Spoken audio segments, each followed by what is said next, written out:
பல்லாக்கு குதிரையிலே பவனி வரும் மீனாட்சி பவனி வரும் மீனாட்சி பாசமச்ச ராசாத்தி ஊருக்குள்ளே தேருக்குள்ளே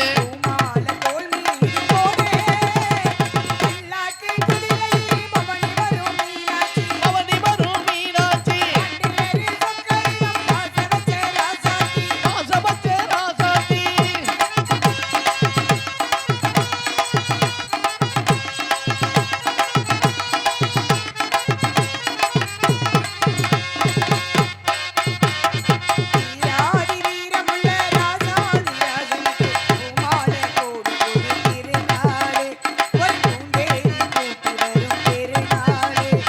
வீராதி வீரமுள்ள ராஜாதிராஜனுக்கு பூமால போட்டு வரும் திருநாளி நல்ல புகழ் மால சூட்டி வரும் ஒரு நாளி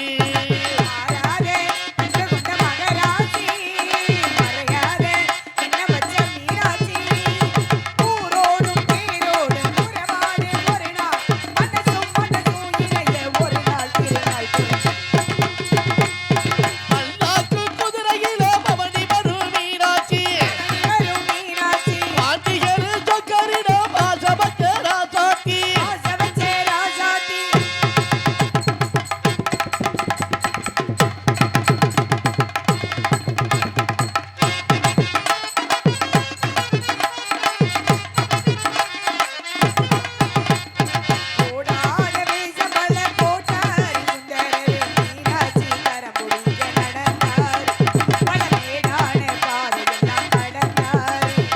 போடாத மீசைகள போட்டார் சுந்தரர் மீனாட்சி கரபிடிக்க நினைச்சாரி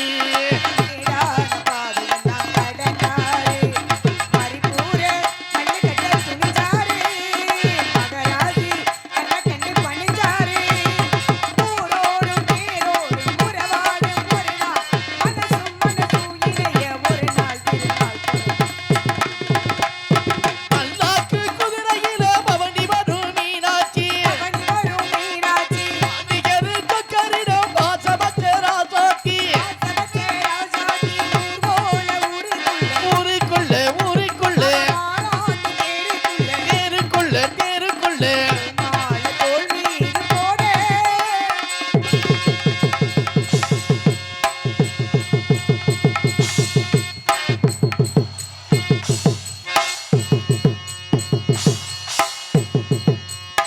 தேருக்குள்ளே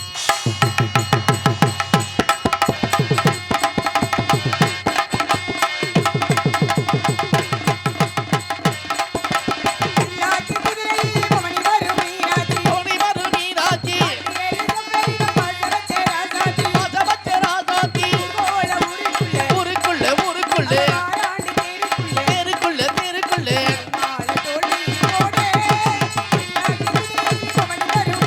பவனி வரும் மீனாட்சி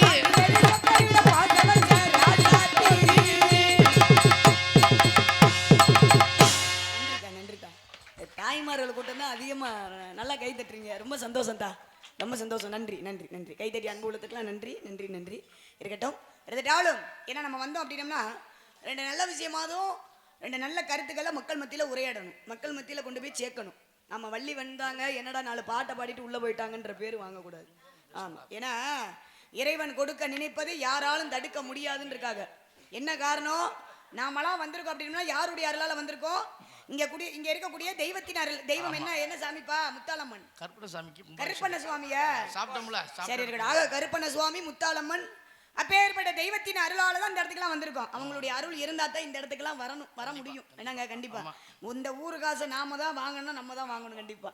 ஆமா இருக்கட்டும். ஏன்னா அதாவது கருப்பண்ண சுவாமி வரலாறு எல்லோருக்கும் தெரியும். எப்படி வந்தது என்ன காரணம் தெரியும். ஏன்னா லவன் குஷனால வந்த கதைன்றது எல்லோருக்குமே தெரிந்த விஷயம் தான். கருப்பண்ண சுவாமி வரலாறு என்னன்னு பாருங்களே. இப்ப இந்த கருப்பண்ண சுவாமி இருக்காங்களே, இந்த சுவாமியோட கோவிலுக்கு போனோம்னா என்ன கொடுப்பாங்கப்பா? சொல்லுங்க. விபூதி பிரசாதம் கொடுப்பாங்க. பிரசாதம்னா என்ன? நீங்க சொன்னீங்களா விபூதி? திருநீர். திருநீர் கொடுக்குறாங்க. இந்த திருநீரை நம்ம என்ன செய்யறோம்? நெற்றியில பூசுறோம். ஏன் நெற்றியில பூசுறோம்? திருநீர் போவதற்கு தான் திருநீரை பூசுறோம். பாருங்களே, ஒரு ஆலயத்துக்கு போறோம் அப்படின்னா திருநீர் கொடுக்குறாங்க. அந்த திருநீரை நெற்றியில இட்டு மீதி இருக்கக்கூடிய திருநீரை என்ன செய்யறோம், வீட்டுக்கு எடுத்துட்டு வந்துருவோம். ஆனா ஒரே ஒரு ஆலயத்துக்கு மட்டும் போகின்ற பொழுது திருநீர் கொடுப்பாங்க. அந்த திருநீரை நெற்றியில இட்டு மீதி இருக்கக்கூடிய திருநீர் என்ன செய்வோம், அந்த கோவிலே வச்சுட்டு வந்துருவோம். அது என்ன கோவில் தெரியுமா? யாருக்காவது தெரியுமா? என்ன கோவில்ல திருநீரை கோவிலே வச்சுட்டு வந்துடணும், எடுத்துட்டு வரக்கூடாதுன்னு வாங்க. அது என்ன ஆலயம்? அதுதான் சிவன் ஆலயம். சிவன் கோவில் போனா மட்டும்தான் திருநீரை வீட்டுக்கு எடுத்துட்டு வரக்கூடாது. ஏன், என்ன காரணம் தம்பி சொல்லுங்க தம்பி, உங்களுக்கு தெரியுமா? சிவன் சொத்து, சிவன் சொத்து குலம் நாசம். அப்ப சிவன் சொத்து குலம் நாசம்னா சிவன் கோவில இருந்து எடுத்துட்டு வர திருநீரை நம்ம வீட்டுக்கு எடுத்துட்டு போயிட்டோம்னா நம்ம குலத்தை நாசம் பண்ணிடுவாரா சிவபெருமான்? கிடையாது. சிவபெருமான் ஆகப்பட்டவர் தீமைகளை அழிக்கக்கூடியவர். அப்பேற்பட்ட சிவபெருமான் நம்ம திருநீர் எடுத்துருந்தா குலத்தை நாசம் கிடையவே கிடையாது. அதுக்கு என்ன காரணம் தெரியுமா? ஏன் அப்படி சொல்றாங்க? ஏன்னா சிவனுக்கு சொத்து யாரு தெரியுமா? சிவனுடைய பக்தன் தான் சிவனுக்கு சொத்து. அந்த பக்தனுக்கே பிறரால், அதாவது அடுத்தவனால் அழிவு ஏற்பட்டால் அவனுடைய குலத்தையே நாசம் பண்ணிடுவாராம். அதான் சிவன் சொத்து குலம் நாசம். ஏன்னா திருநீரிட்டார் யார் கேட்டார், சிவனை மறந்தார் எவர் வாழ்ந்தார், சிவாயம் என்று சிந்திப்போருக்கு அபாயம் ஒருபோதும் இல்லை ஐயனேன்னு இருக்காங்க. இதுல என்ன ஒரு விஷயம் அப்படின்னா, சேர நாடு வேதம் உடைத்து, சோழ நாடு சோறு உடைத்து, பாண்டிய நாடு முத்துடைத்து, தொண்டை நாடு சான்றோர்கள் உடைத்து, ஆன்றோர்களும் சான்றோர்களும் பிறந்த நாடு எதுனா நம்ம தொண்டை நாடு. அப்படின்னா என்ன, படித்த அறிவாளிகள் பிறந்த நாடு நம்ம தொண்டை நாடுன்றாங்க. என்ன ஒரு விஷயம் அப்படின்னா, இந்த தொண்டை நாட்டிலே ஏன் அப்ப பாண்டிய நாட்டில் அறிவாளி இல்லையா, சேர நாட்டில் அறிவாளி இல்லையா, சோழ நாட்டில் அறிவாளி இல்லையா, ஏன் தொண்டை நாட்டில் மட்டும் அறிவாளின்றாங்க? என்ன காரணம் பாருங்களே. சிவனை வழிபடுறவங்க 63 நாயன்மார்கள். 63 நாயன்மார்கள்ல 43 நாயன்மார்கள் பிறந்த நாடு தான் நம்ம தொண்டை நாடு. அதனாலதான் நிறைய படித்த அறிவாளிகள் பிறந்த நாடு. இன்னைக்கு உலக பொதுமுறை நூல்னு எடுத்துக்கோங்க. உலக பொதுமுறை நூல்னா என்னப்பா? திருக்குறள். யாராவது சொல்றீங்களா? படிச்சிருக்கீங்களா தம்பி? திருக்குறள். அப்பேற்பட்ட திருக்குறளை இயற்றியது யாருன்னா திருவள்ளுவர் பிறந்தகை. வள்ளுவர் பிறந்தகை பிறந்த நாடு நம்ம தொண்டை நாடு. அதனாலதான் படித்த அறிவாளிகள் சான்றோர்களும் ஆன்றோர்களும் பிறந்த நாடு நம்ம தொண்டை நாடுன்றாங்க. இது ஏன் சொல்ல வர அப்படின்னா, சிவன் சொத்து குலம் நாசம்னு பாருங்களே. 63 நாயன்மார்கள்ல இந்த 43 நாயன்மார்கள் வந்து நம்ம தொண்டை நாட்டிலே பிறந்தாங்கன்னு. இந்த 43 நாயன்மார்கள்ல கோட்புலி நாயனார்னு ஒருத்தர் இருக்காரு. யாரு? கோட்புலி நாயனார். இவர் என்னன்னா ரொம்ப வீரமான ஆளு. எங்கே சென்றாலும் வெற்றியோட வருவார். இவர் வெற்றியோடு வருகின்ற பொழுது நிறைய பொறுக்கு வீழலோட வருவார். இந்த பொறுக்கு வீழலாம் என்ன பண்ணுவார் அப்படின்னா, நெருக்கு வீழலா, அதாவது நெல்லா மாற்றி அமைச்சு அடியார்களுக்கு கொடுத்துக்கிட்டே இருப்பார். சிவன் அடியார்களுக்கு இல்லைன்னு சொல்லாம தானம் தானமா மூட முடியா அப்படி கொடுத்துக்கிட்டே இருப்பார். அப்படி கொடுக்கின்ற பொழுது அப்பதான் கோட்புலி நாயனார் எங்க போறாரு? போர் புரிய போறாரு. போர் புரிய போயிட்டு பொழுது அவருடைய குலத்தை சார்ந்தவங்களை கூப்பிட்டு சொல்றாரு, ஆத்தா இந்த நெல்லெல்லாம் வந்து சிவனடியார்கள் யாரு வந்து கேட்டாலும் இல்லைன்னு சொல்லாம கொடுத்துக்கிட்டே இருக்கணும். ஆனா நீங்க தொடக்கூடாது. நீங்க தொட்டுட்டீங்க அப்படின்னா இது சிவனுக்கு செய்யக்கூடிய துரோகம், இது சிவனுடைய சொத்து அப்படின்னு சொல்லிட்டு இவர் என்ன செய்யறாரு? போறாரு போர் புரிய. இவர் போர் புரிய போயிட்டு வர்றாரு. வந்து பார்க்கின்ற பொழுது நாடே பஞ்சபாட்டில் கிடக்கு, பசி பட்டினி வன்மையில கிடக்கு. பார்த்தாரு, கோபம் வந்துருச்சு. கோபம் வந்த உடனே அவருடைய குலத்தை சார்ந்தவங்களை கூப்பிடுறாரு. உற்றார் உறவினர் மாமை மச்சான் சித்தப்பை பெரியப்பை எல்லாத்தையும் கூப்பிடுறாரு. என்னத்த நாடே பஞ்சபாட்டில் கிடைக்க என்ன காரணம்? அப்பதான் அவங்க சொன்னாங்களா, அடியார்கள் சிவனடியார்கள் வந்து நெல்லெல்லாம் கேட்டாங்க, நாங்க இல்ல இல்லைன்னு சொல்லி அனுப்பி விட்டுட்டு இந்த நெல்லெல்லாம் நாங்களா சோறா சமைச்சு நாங்களே சாப்பிட்டுக்கிட்டோம்னு சொல்ல கோவம் வந்துருச்சு. நான் என்ன சொல்லிட்டு போனேன், நீங்க என்ன காரியம் பண்ணி வச்சிருக்கீங்க அப்படின்ட்டு கையில பக்கத்துல இருக்கிற எதை அருவா எடுக்கிறாரு. அப்படி எடுத்த உடனே என்ன செய்யறாரு? வாழை உருவனோடனே அவருடைய குலம்னு கூட பாராமல், ஏன்னா சிவனுடைய சொத்தை தன்னுடைய குலத்தை சார்ந்தவங்க அனுபவிச்சதுக்காக பக்கத்தில் உள்ள வாழை உருவி வெட்டிடுறாரு. அவருடைய குலத்தை சார்ந்தவங்க எல்லாத்தையும் வெட்டிடுறாரு ஒரே வெட்டு. வெட்டினதுக்கு அப்புறம் என்னாச்சு? ஒரு 3 வயது சிறுவன் போய்கிட்டு இருக்கான். அப்ப அந்த சிறுவனை தூக்குறாரு. சிறுவனை தூக்கி அப்படி வெட்ட போறாரு. காவலர்கள் ஓடி அந்த தடுக்கிறாங்க. ஐயா, கோட்புலி நாயனாரே குழந்தை சாப்பிட்டுச்சா? ஐயா, குழந்தைய ஐயா வெட்ட போறீங்க?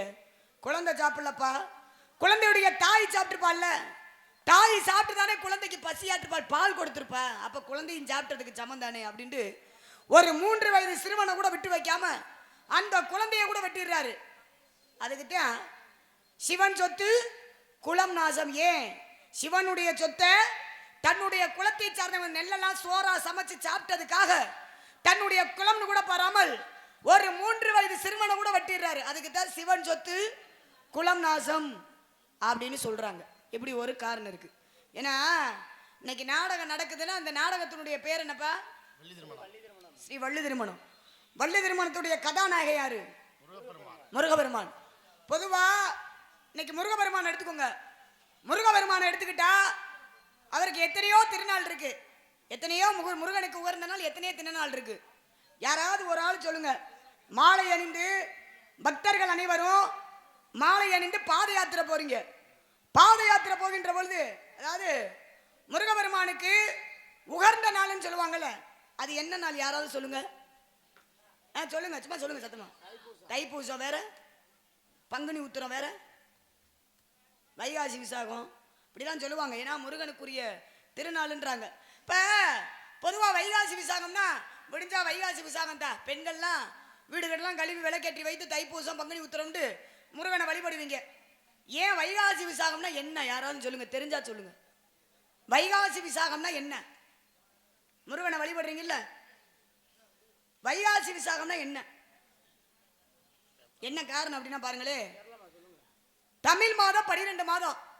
இந்த 12 மாதத்திலே வைகாசி மாதத்தன்று 27 நட்சத்திரம் சொல்லுவாங்க. இந்த 27 நட்சத்திரத்துல விசாக நட்சத்திரத்தன்று முருகபெருமான் அவதரித்த நாள் தான் வைகாசி விசாகம். முருகபெருமான் பிறந்த நாள் தான் வைகாசி விசாகம். வைகாசி மாதம் விசாக நட்சத்திரம், அதை இரண்டையும் சேர்த்து தான் வைகாசி விசாகம். முருகபெருமான் அவதரித்த நாள் வைகாசி விசாகம். இதனாலதான் முருகபெருமானை வழிபடுறாங்க வைகாசி விசாகத்திலே. பாருங்களே, வைகாசி விசாகம் முருகபெருமான் எதற்காக அவர் அவதரிச்சாரு, எதற்காக பிறந்தாரு அப்படின்னா, அசுரர்களை சூரபதுமனை அழிக்க வேண்டும் அப்படின்ற ஒரு காரணத்தினால 33 கோடி தேவர்களும் 43 ரிஷிமார்களும் சிவன்கிட்ட போய் முறையிட, அசுரர்களுடைய கொடுமை தாங்க முடியல அப்படின்னு சிவனிடம் போய் முறையிட, சிவன் பார்க்கிறாரு. அவருடைய நெற்றிக்கண்ணை திறக்கிறாரு. நெற்றிக்கண்ணை திறக்கின்ற பொழுது 6 தீப்பொறிகளாக சரவண பொய்களை வந்து விழுகுது. அப்ப சரவண பொய்கள்ல அந்த 6 தீப்பொறிகளும் 6 குழந்தையாக மாறியது. அந்த 6 குழந்தையும் 6 முகத்தையும் ஒரு முகமா கட்டி அணைத்து அன்னை ஆதி பராசக்தி ஆகப்பட்டவங்க கார்த்திகை பெண்கள்கிட்ட போய் ஒப்படைக்கிறாங்க, வளர்த்து வர்றாங்க. அப்ப முருகபெருமான் அவதரித்தது எதற்காக அப்படின்னா, சூரபதுமனை அழிக்க வேண்டும் என்ற காரணத்தினால வைகாசி விசாகத்திலே முருகபெருமான் பிறந்த நாள். இது ஒரு காரணம். இப்ப தைப்பூசம், நீங்கல்ல தைப்பூசம்னா என்ன? தைப்பூசம் என்றால் அதாவது அன்னை ஆதி பராசக்தி ஆகப்பட்டவங்க தன்னுடைய பிள்ளை முருகபெருமானுக்கு வேல் கொடுத்த தினம், ஞான வேலை கொடுத்த தின நாள், அதுதான் தைப்பூசம். அதே போல தமிழ் மாதம் 10வது மாதத்துல தை மாதம், 10வது மாதம் வந்து தை மாதம். இந்த 27 நட்சத்திரத்துல பூச நட்சத்திரம்னுவாங்க. அந்த பூச நட்சத்திரம் என்பது 10வது நட்சத்திரம். ஆக தைப்பூசம் முருகனுக்கு உகந்த நாள். எதற்காக? தன்னுடைய தாயிடம் வேல் வாங்கிய நாள் தான் தைப்பூச திருநாள். அதனால்தான் முருகபெருமானை தைப்பூச திருநாள் என்று வழிபட வேண்டிய காரணம். இன்னொன்று, பங்குனி உத்திரம்னா என்ன அப்படின்னா அதுக்கு ஒரு காரணம் இருக்கு. இப்போ முருகபெருமான் அவதரிச்சிட்டாரு, வைகாசி விசாகத்திலே அவதரிச்சிட்டாரு. அவதரித்ததுக்கு அப்புறம் தைப்பூச திருநாள் அன்று தன்னுடைய தாயிட்ட வேலை வாங்குறாரு. வேலை வாங்கி என்ன செய்யணும்? அவர் வேலையை பார்க்கணும்ல, அசுரர்களை அழிக்கணும்ல, சூரபதுமனை அழிக்க வேண்டும் என்ற காரணத்தினால இந்த முருகபெருமான் என்ன செய்யறாரு? தன்னுடைய படைகளை எல்லாம் கூப்பிட்டு போறாரு, வீரபாகலாம் கூப்பிட்டு போறாரு. அப்படி போகின்ற பொழுது தாரகாசுரனை பார்க்கிறாரு. தாரகாசுரனை பார்த்த உடனே வீரபாகுட்ட ஏவி விடுறாரு, தாரகாசுரனை வதம் பண்ணணும்னு. வீரபாகு போறாரு, தாரகாசுரனை போய் போரிடுறாரு.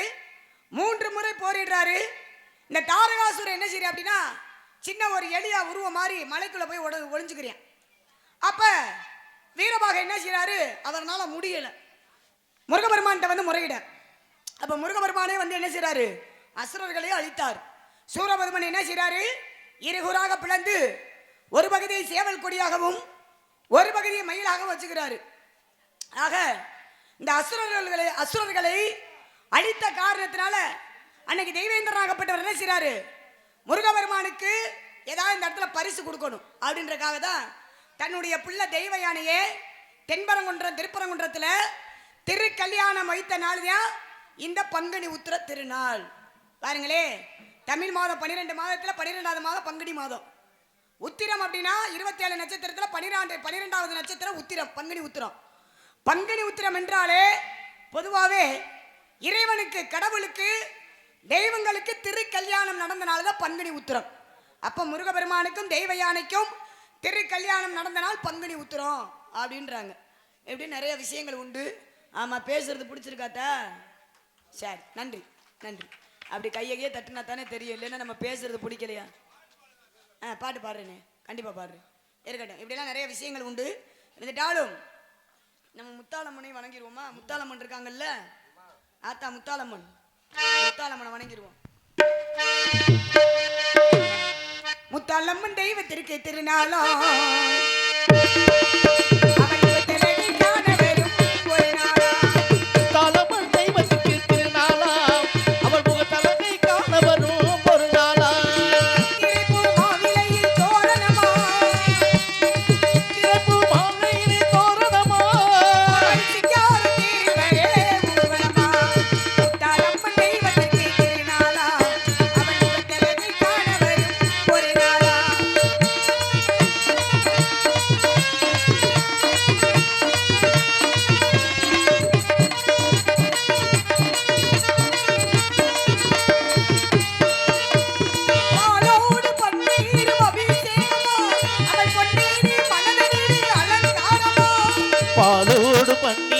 அபிஷேகமாம் அவள் பொன்மேனி மலர்களிலே அலங்காரமா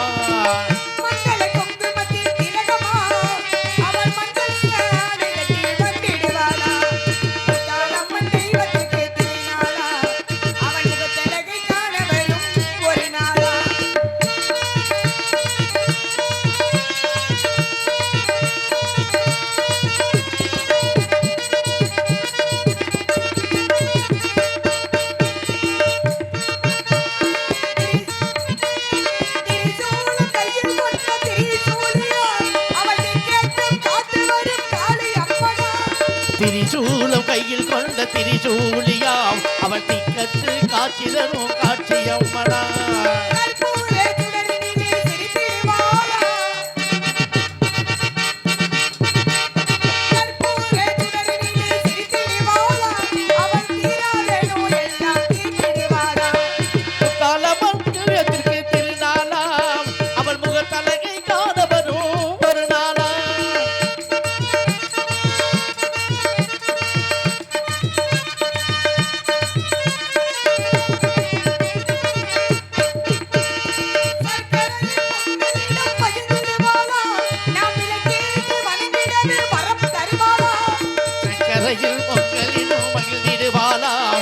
விலகேற்றி மணித்திடவே வரம் தருவாளா.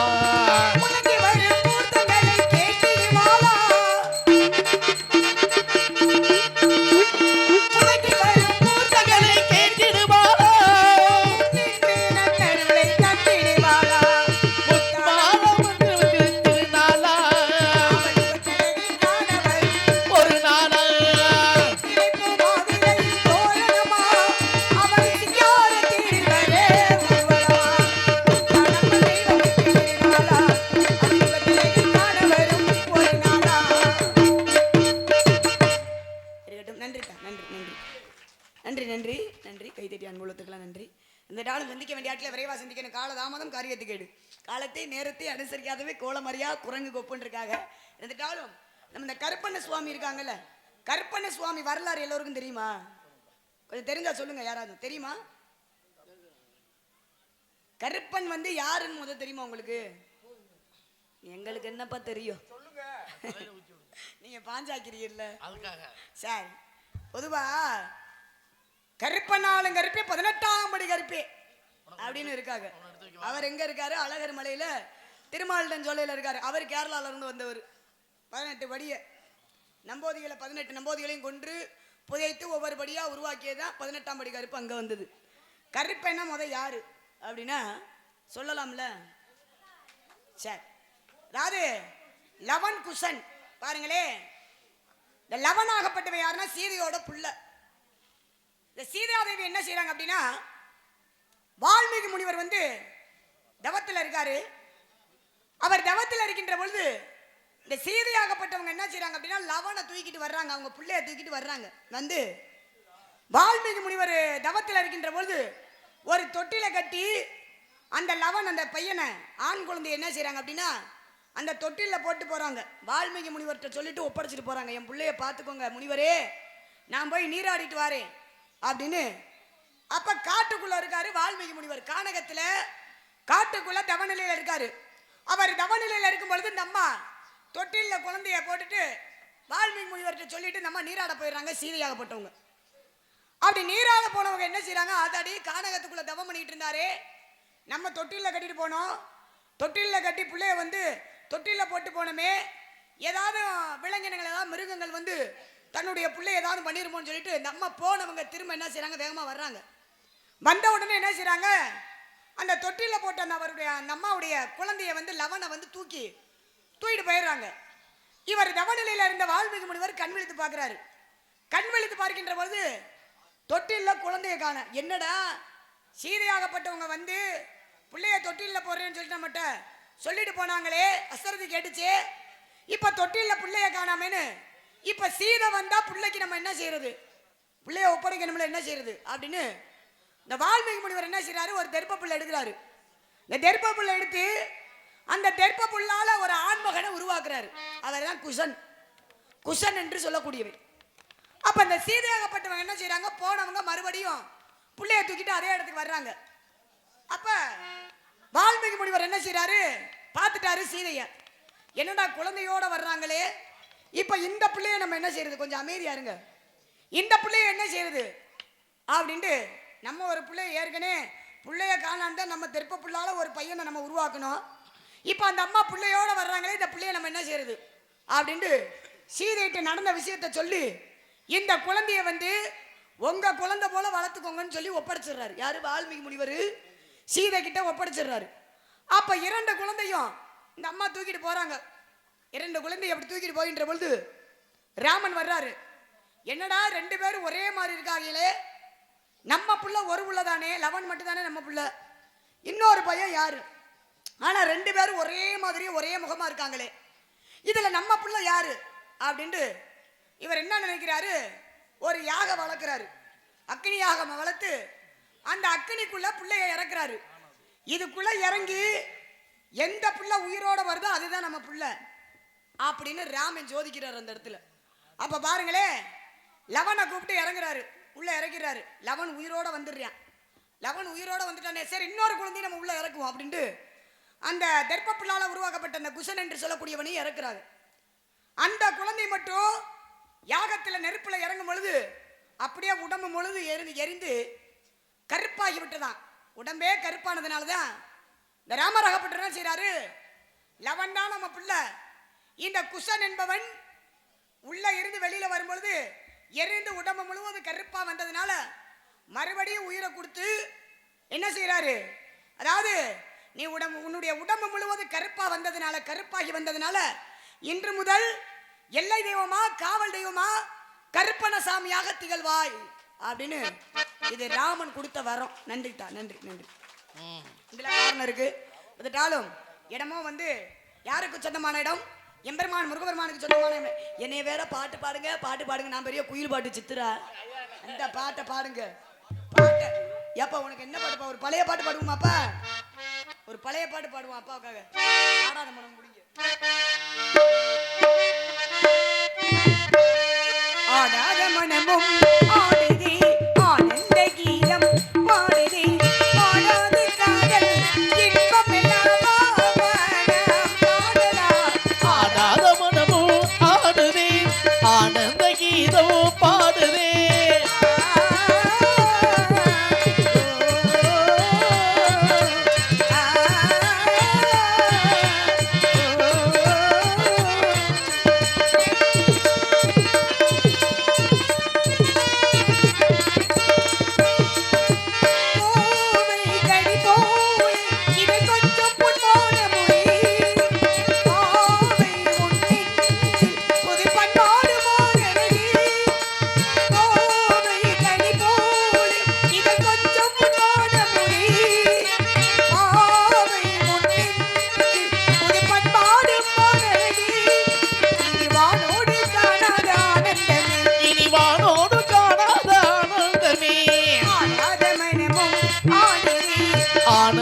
கீதம் பாடுதே பாடாத காதல் இன்பமே.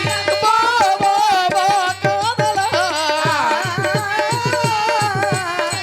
ஓ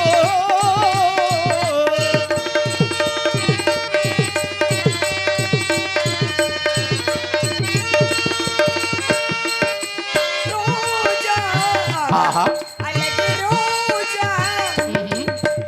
ரோஜா மலரானோ என் வீசு முத்தங்களோ ஆசம் கொண்டாடும் இது பாராத வண்டிகளோ ரோஜா மலரானோ என் வீசு முத்தங்களோ ஆசம் கொண்டாடும் இது பாராத வண்டிகளோ இனி பேசாமல் காத்தோம் பேரின்பமே பேசாமல் காக்கும் பேரின்பமே ஆடாத